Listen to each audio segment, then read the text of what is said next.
ఈ నెలలో ఏర్పడిన పంచగ్రహ కూటమి కారణంగా మెయిన్ గా కుంభరాశిలో ఏర్పడడం వల్ల నేను చెప్పేటువంటి 3 రాశులకి మంచి లాభ స్థానాలలో 5 గ్రహాలు అనుకూలిస్తున్నాయి. ఈ నెల 17, 18, 19వ తేదీలో కుంభరాశిలో రాహు ఆల్రెడీ కుంభరాశిలో ఉన్నాడు. బుధుడు, శుక్రుడు, సూర్యుడు, చంద్రుడు. ఈ గ్రహాల అనుకూలత వలన మెయిన్ గా మేషరాశి వాళ్ళకి, మీనరాశి వాళ్ళకి మరియు కన్యా రాశి వాళ్ళకి లీడర్షిప్ రంగంలో మంచి అవకాశాలు సృష్టించబోతున్నారు. అలానే వీళ్ళకి ఇప్పటి వరకు దీర్ఘకాలికంగా పెండింగ్ లో ఉన్న పనులన్నీ పూర్తవుతాయి.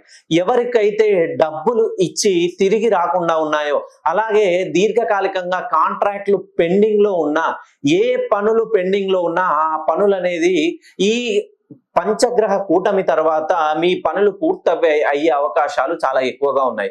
మెయిన్ గా మీరు మేషరాశిలో జన్మించిన, మీనరాశిలో జన్మించిన, కన్యా రాశిలో జన్మించిన ఈ వారాంతంలో మీరు నేను చెప్పేటువంటి ఒక చిన్న నియమాన్ని పాటించండి.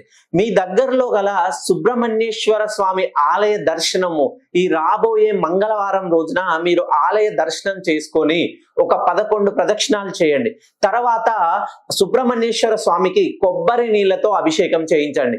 ఇంకా మీ జీవితంలో ఏవైతే పెండింగ్ పనులు ఉన్నాయో ఆ పనులన్నీ పూర్తయి మీ కష్టాలన్నీ పటాపంచలైపోతాయి.